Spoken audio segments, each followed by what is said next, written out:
बिस्मिल्लाहिर्रहमानिर्रहीम अल्हम्दुलिल्लाहि रब्बिल आलमीन वस्सलातु वस्सलामु अला सय्यिदिल अंबिया'i वल मुरसलीन मुहम्मदिन व अला आलिहि व अस्हाबिहि अजमाइन अम्मा बअद। अऊज़ु बिल्लाहि मिनश शैतानिर रजीम बिस्मिल्लाहिर्रहमानिर्रहीम फ़क़ुतिअ दाबिरुल क़ौमिल लज़ीना ज़लमू वल्हम्दुलिल्लाहि रब्बिल आलमीन। वक़ाल तआला यतीहून फ़िल अर्ज़ फ़ला तअस अलल क़ौमिल फ़ासिक़ीन। वक़ाल अन्नबिय्यु सल्लल्लाहु अलैहि वसल्लम इन्न शर्रन नासि इंदल्लाहि मंज़िलतन यौमल क़ियामह मन तरकहुन नासु मख़ाफ़त शर्रिह औ कमा क़ाल सल्लल्लाहु अलैहि वसल्लम। एक सवाल मेरे पास पहुँचा था कि इस वक्त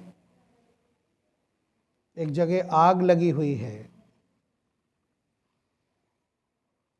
और जहाँ आग लगी है उस मुल्क की मुसलमानों के ख़िलाफ़ जुल्म की एक खूनी तारीख़ है। क्या इन हालात में हमें खुश होना चाहिए? एक सवाल है और इस वक्त इस पर घमसान है। आप लोगों के यहाँ नहीं होगा, लेकिन अब चूँकि ये कुरान करीम के मुंदरजात से टच करता हुआ एक मैटर है जिसकी वजह से उलमा को एक्टिव होना पड़ता है, तो अब जिस कुमाश का मैं आदमी हूँ तो मेरे साथ मेरे ग्रुप में या मेरे टच में ऐसे ही लोग होंगे, तो इस मसले को थोड़ा सा समझ लीजिए। मतलब मौका आ गया है, कभी नौबत आती नहीं इस तरह के मज़ामीन की आपकी खिदमत में अर्ज़ करने की, लेकिन अल्लाह तबारक व तआला का निज़ाम है कि जिस तरह के हालात हों उनको समझने के लिए कुरान करीम की आयत का इस्तेमाल, बल्कि वहाँ जो कुछ हो रहा है उस पर कुरान करीम की ऐसी आयत जिनको हम पढ़ते हुए निकल जाते थे और गौर करने की नौबत नहीं आती थी, वो एकदम चस्पा होते हैं। बात समझ रहे हैं आप? मसलन एक आयत थी फ़असाबहा इअसारुन फ़ीहि नारुन फ़हतरक़त, क्या उनके ऊपर एक साइक्लोन मुसल्लत हो गया कि जिसमें आग थी और वो खाकस्तर हो गए। ये पारा नंबर 3 सूरह बकरा की आयत है। तो अब हवा के साइक्लोन और उसके बवंडर और उसके भंवर तो बनते आपने देखे हैं, लेकिन आग का भंवर कभी नहीं देखा होगा, अब दिखाई पड़ गया आप। तो इस तरह कुरान करीम जो चीज़ें बतलाता है, मसलन अल्लाह ताला का इरशाद सनस्तदरिजुहुम मिन हैसु ला यअलमून, कि हम जालिमों को ढील देते रहते हैं, उन्हें यह लगता है कि हम कुछ जानते ही नहीं। व उमली लहुम, और फिर हम पकड़ते हैं, हम ढील देते हैं। इन्न कैदी मतीन, मगर जब हम पकड़ते हैं तो हमारा दांव बहुत ख़तरनाक है। मुस्तकिल इस तरह की आयत कुरान करीम में है। बहरहाल इस ज़िम्न में सबसे पहले तो एक मसला आप समझिए, जो दो तरह के लोग आपस में मुबाहसा कर रहे हैं, उनमें एक तो ये कहता है कि ये आजमाइश है उस कौम पर, उस मुल्क पर, उस नेशन पर और उस ज़मीन पर, ये आजमाइश है और आजमाइश के लिए अल्लाह ताला ने इंसानों को पैदा किया है, आजमाया सबको जाता है। मसलन देखें कुरान करीम की आयत, कुरान कहता है वलनबलुवन्नकुम, हम तुमको ज़रूर बिज़रूर आजमाएंगे। आजमाना, परीक्षा लेना, एग्ज़ामिनेशन करना। बात समझ रहे हैं आप? ये नबलुकुम, कि हम तुमको ज़रूर बिज़रूर आजमाएंगे। काहे से?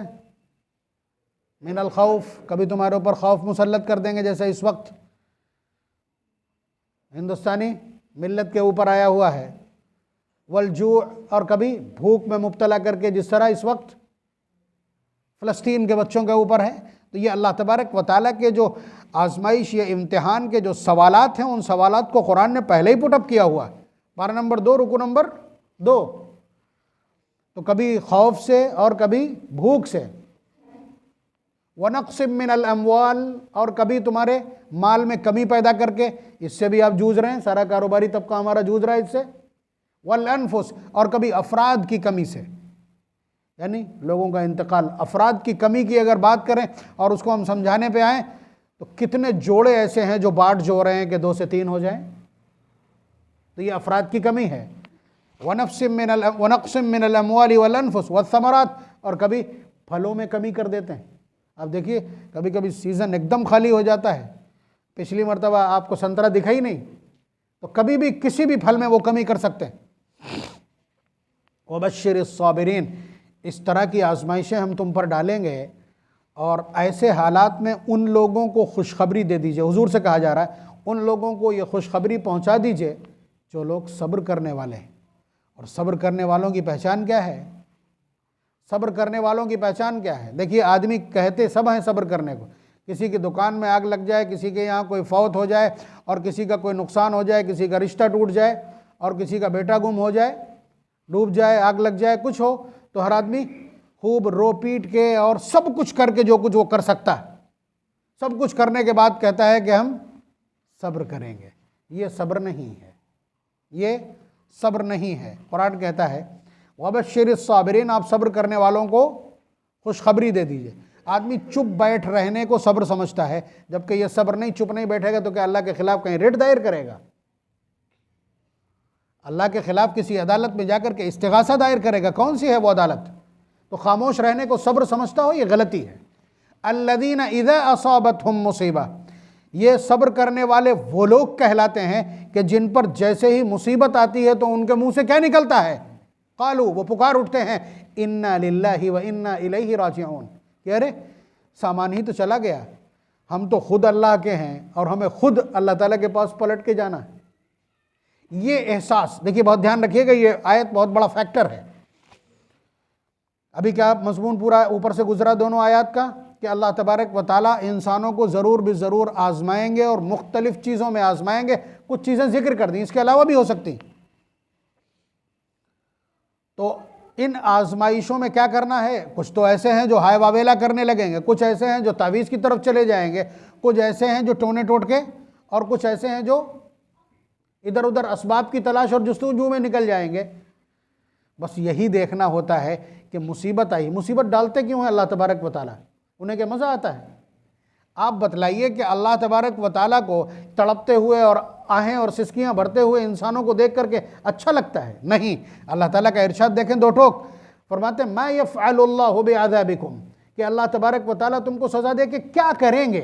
यही तर्जुमा है इन अल्फाज का, मा यफ़अलुल्लाहु बिअज़ाबिकुम। पारा नंबर 5 का आखिरी सेंटेंस, आखिरी आयत भी नहीं, आखिरी सेंटेंस, आखिरी लाइन, मा यफ़अलुल्लाहु बिअज़ाबिकुम, कि अल्लाह तबारक व तआला तुमको सज़ा और अजाब दे के क्या करेंगे। इन शकर तुम, अगर तुम अल्लाह ताला का शुक्र करते रहो, व आमन तुम, और अल्लाह तबारक व तआला पर अपना ईमान और यकीन बनाए रखो, तो अल्लाह ताला सज़ा नहीं देंगे।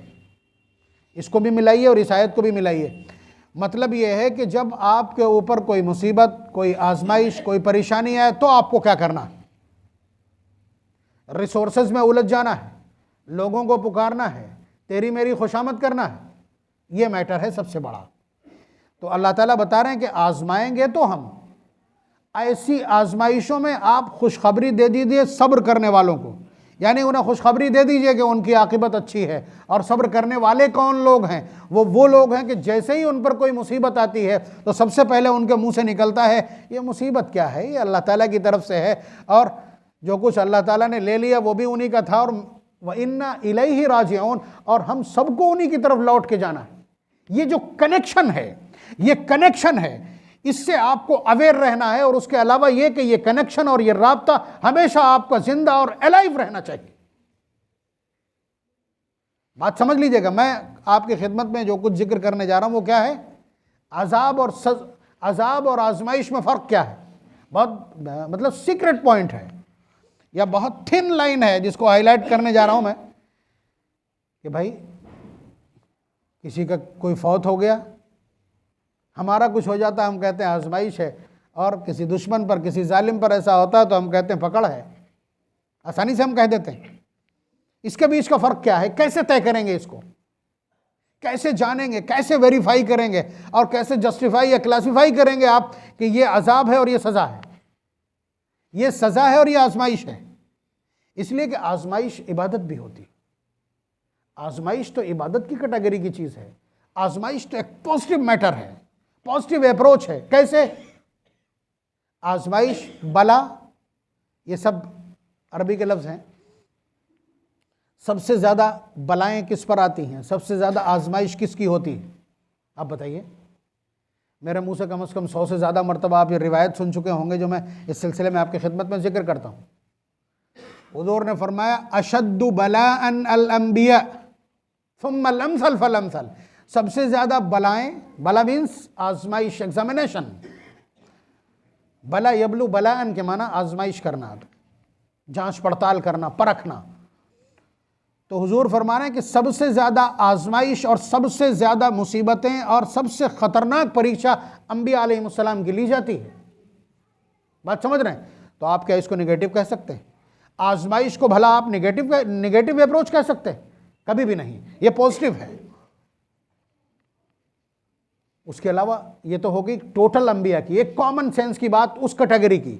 लेकिन हुजूर फरमाते हैं कि तमाम अंबिया में से सबसे ज्यादा मुझको आजमाया गया, जितना मुझको आजमाया गया किसी और को नहीं, यानी जितनी बलाएं अंबिया में से मुझ पर आई इतनी किसी पर नहीं आई। ये हुजूर के अल्फाज। तो ये हो गई आजमाइश। आप आजमाइश और अजाब इसको कैसे क्लासिफाई करेंगे? अगर अजाब है तो आपको इत्मीनान करने की या खुश हो जाने की ज़रूरत है, लेकिन उसमें भी थोड़ी सी थिन लाइंस है। मैं आपकी खिदमत में अर्ज़ कर रहा हूँ। बात कहाँ से चली, दोबारा दोहरा लीजिए। बात यहाँ से चली है कि जो एक मुल्क में इस वक्त आग लगी हुई है और जिस आग को कोई सिस्टम बुझाने की कंडीशन में नहीं है, और ये कहने की तक पोजीशन में नहीं है, जबकि बड़ी मगरूर ज़ुबान है उन सब की, ये कहने की कंडीशन में नहीं है कि आप आग पे काबू पाया जा सकता है सरे दस्त।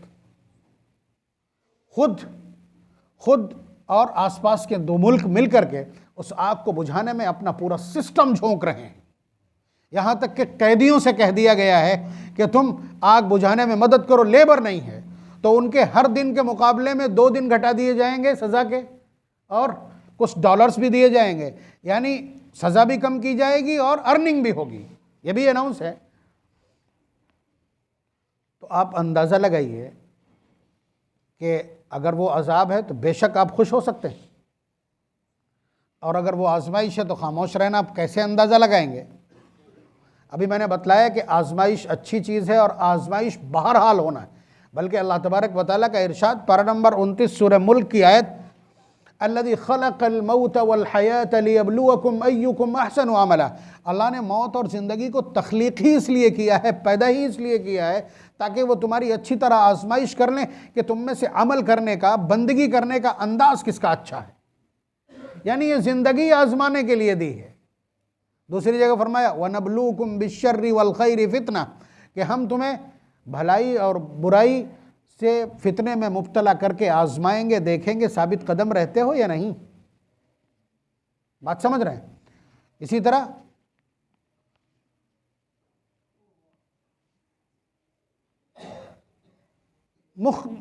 एक नहीं सैकड़ों आयात इस तरह की जिसमें आजमाइश की बात कही गई है। अल्लाह तबारक व तआला मुस्तकिल आजमाते हैं। अब ये देखना होता है कि किसी को आजमाया गया, किसी पर कोई मुसीबत आई है, तो अब जो उसका एटीट्यूड है, उसका जो उस मुसीबत के ख़िलाफ़ रिएक्शन है, वो रिएक्शन तय करेगा कि ये अजाब है या आजमाइश है। अगर वो उस आजमाइश के बाद अल्लाह तबारक व तआला की तरफ भागता है, अल्लाह तबारक व तआला से इस्तिदा करता है, अल्लाह तबारक व तआला से गुहार लगाता है, और ऐसे हालात में भी वो अल्लाह तबारक व तआला को याद रखता है, तो ये आजमाइश है। और ये आजमाइश उसके मर्तबों को बुलंद करने वाली। हुजूर की उस रिवायत का, उस इरशाद का मतलब पूरा समझ लीजिए। हुजूर ने फरमाया था अशद्दु बलाअन अल अंबिया, सबसे ज़्यादा आजमाइश और सबसे ज़्यादा परीक्षा, सबसे ज़्यादा बलाएँ, सबसे ज़्यादा मुसीबतें और सबसे ज़्यादा एग्जामिनेशन किसका होता है? हज़रत अंबिया अलैहिमुस्सलातु वस्सलाम का होता है। उसके बाद वाला जुमले का तर्जुमा मैंने नहीं किया था। सुम्मल अमसल फल अमसल, जो उनके जितना करीब जाना चाहेगा वो इतनी आजमाइशों के लिए तैयार रहे। जो आजमाइशें जितनी ज़्यादा झेल लेगा वो अंबिया अलैहिमुस्सलाम के उतना ही करीब हो जाएगा। हम आसाइश चाहते हैं, हम राहत चाहते हैं, हम ऐशो इशरत चाहते हैं। तो बात आपने समझ ली, बात आपने समझ ली। मिसाल के तौर पर दो इनको इस वक्त मिला करके ही देखा जा रहा है, इसीलिए ये मसला पैदा हुआ है। गज़ा की सूरत हाल है, वहाँ मासूम बच्चों पर, स्कूल पर, हॉस्पिटल्स के ऊपर, और खाने के लिए लाइन में लगे हुए बच्चों के ऊपर बारूद और बम डाले गए हैं। ये तो आपको मालूम है ना। और एक वाकया नहीं, सैकड़ों इस तरह के वाकयात हैं। ये सब कुछ होता रहा है, लेकिन उन बच्चों की ज़ुबान पर आपने क्या सुना अब तक? उनके बच्चों की ज़ुबान पर क्या देखा, क्या सुना?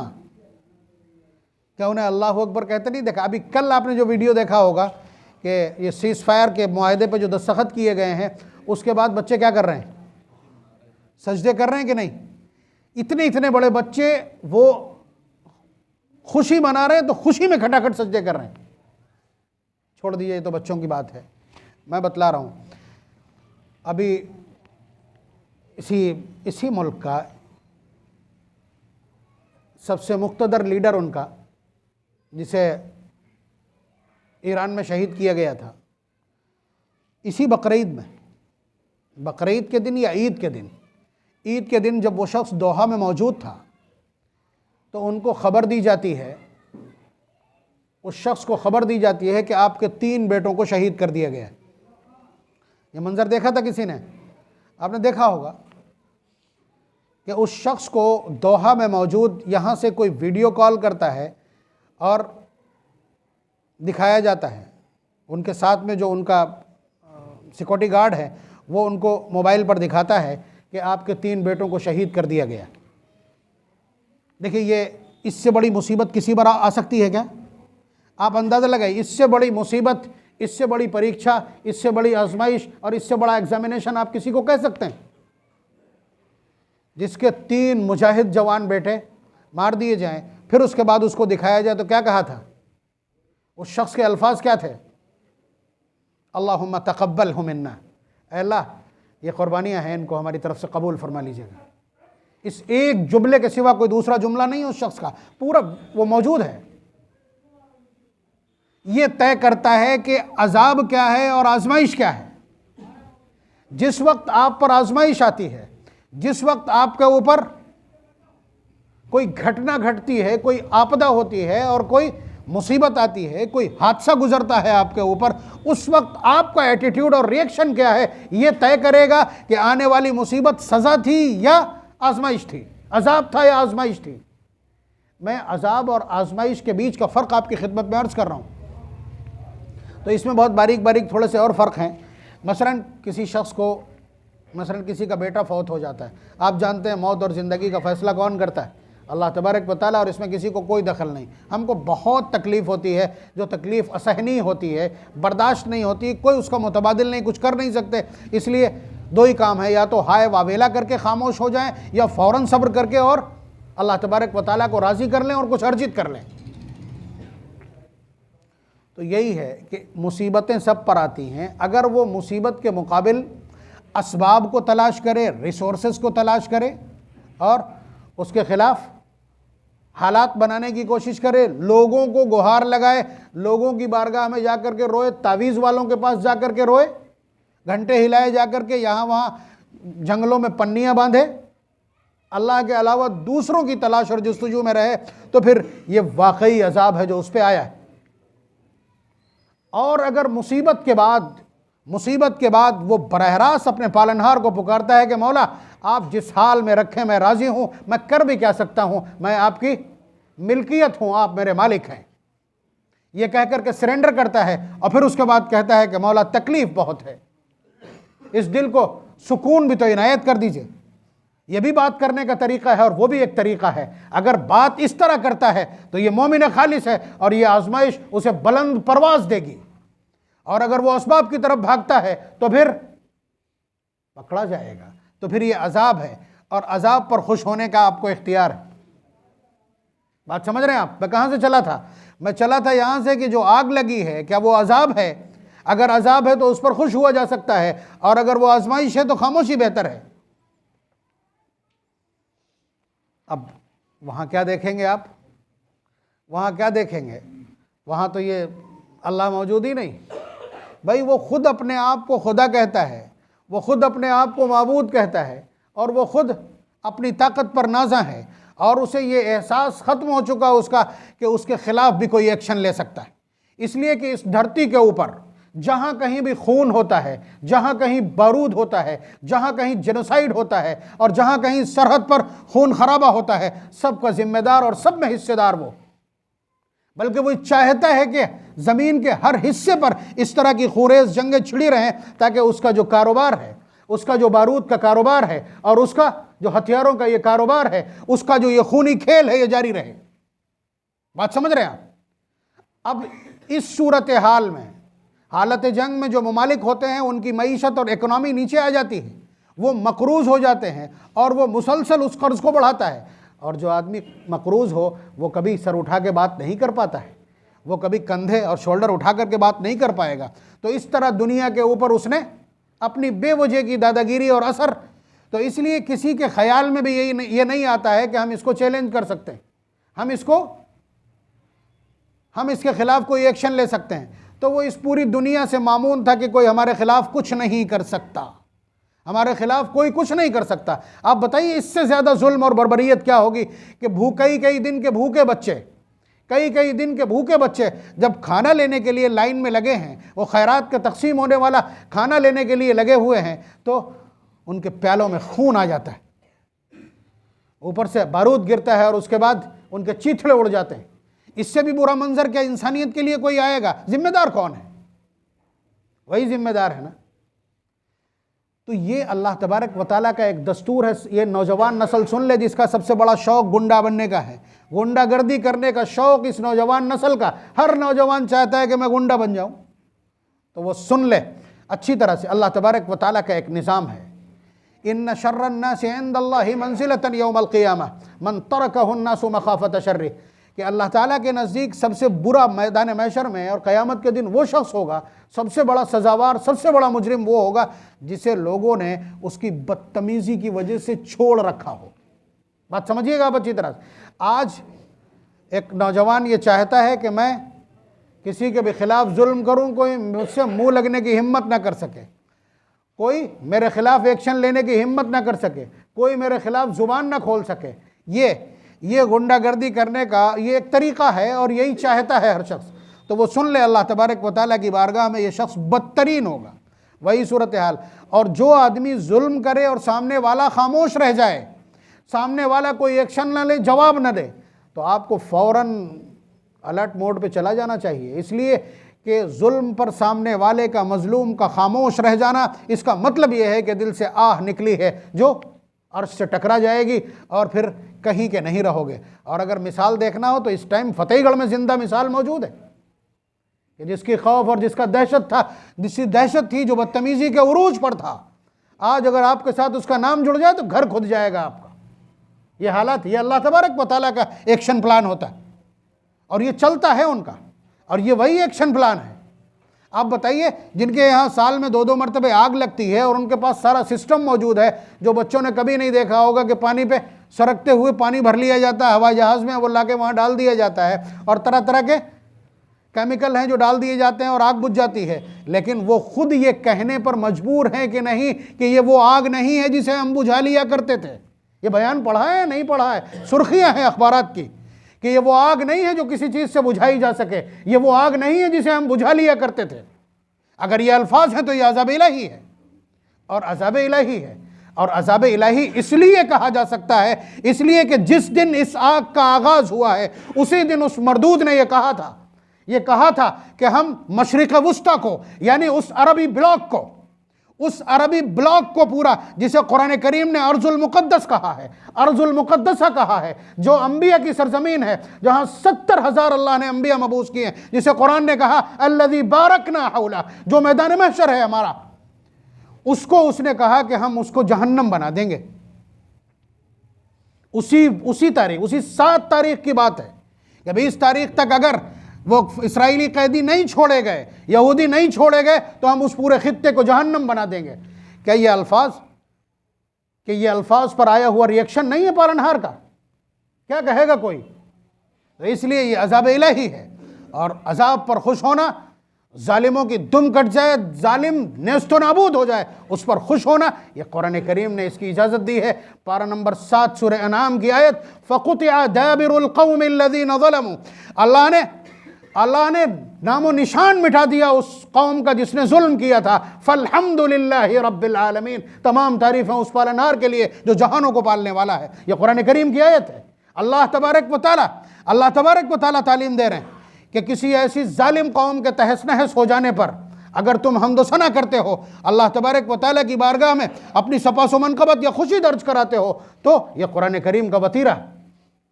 बात समझ रहे हैं आप?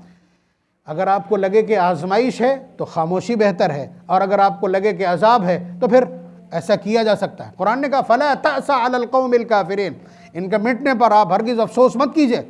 ये जुमला आपको कुरान में 20 जगह मिल जाएगा। तो ये सवालात हैं इस तरह के बाकायदा चल रहे थे। इसके बीच में एक बड़ी बारीक सी लाइन थी जो मैंने हाईलाइट कर दी है। बहरहाल ये याद रखिएगा, कोई अपनी ताकत पर नाज़ा ना हो। तमाम ताकतों से ऊपर मेरे परवरदिगार की ताकत है, वो इस कायनात का मालिक है। अगर आपको मालूम हो कि एक पानी की ताकत का भी अल्लाह तबारक व तआला इस्तेमाल कर चुके हैं इस धरती पर, कौम नूह को तहस नहस किया था। उसके अलावा अल्लाह तबारक व तआला हवा की ताकत का भी इस्तेमाल कर चुके हैं। इस कायनात, इस धरती पर, इस रूए ज़मीन पर सबसे ताकतवर कौम आद और कौम समूद को अल्लाह तबारक व तआला ने पटख करके मारा था। और आप देख लीजिए सूरह हाक्का की इब्तिदा की 6 आयतें, उनमें आपको पूरा वाक़या बल्कि पूरा स्नेरियो और मंजर मिलेगा कि कैसे पड़े थे। कान्नहुम आजाज़ु नख़लिन ख़ाविया अल्लती लम युख़लक़ मिस्लुहा फ़िल बिलाद, उन जैसा तो हमने ज़मीन पे पैदा ही नहीं किया। इतने ताकतवर लोग थे, उन्हें अपनी ताकत पे नाज था। हमने हवा का साइक्लोन बना करके 7 दिन और 8 रातें लगातार उनको पटका है। सख़र 7 लयाली व 8 अय्याम, 7 रातें और 8 दिन हमने उन्हें पटका है और नेस्तो नाबूद कर दिया, कोई देखने वाला नहीं बचा। तो इससे पहले अल्लाह तबारक व तआला पानी का भी इस्तेमाल कर चुके हैं, हवा का भी इस्तेमाल कर चुके हैं, और आग का इस्तेमाल अभी भी बाकी है। अभी एक आग निकल करके सबको जमा करेगी, इसलिए कि आदमी यहाँ खड़ा रहेगा, मैदान महशर में जाएगा ही नहीं, तो वो आग निकलेगी और आग सबको इकट्ठा करके कहाँ पहुँचाएगी? तहशुरुन्नासु इलल महशर, महशर तक ले जाएगी। हालांकि ये वो आग नहीं है, वो आग जलाएगी नहीं, सिर्फ दौड़ाएगी, लेकिन ये आग जला रही है। बहरहाल अल्लाह तबारक व तआला हम सबको ऐसे आमाल और ऐसे गुनाहों से बचाए कि जिनसे अल्लाह तबारक व तआला का गुस्सा ख़तरनाक रूप धार लेता हो और इस तरह का अजाब आता हो। अल्लाह तबारक व तआला हमें आजमाइशों में सब्र की और साबित कदम रहने की तौफीक नसीब फरमाए। हमें आजमाइश में मुब्तला करे तो आजमाइश में जो कुछ किया जाना चाहिए अब्दियत के नाम पर, उसकी तौफीक भी मरहमत फरमाए। तमाम तरह के अजाब से हम सबको महफूज रखे। व आखिर दावाना अनिल हम्दुलिल्लाहि रब्बिल आलमीन।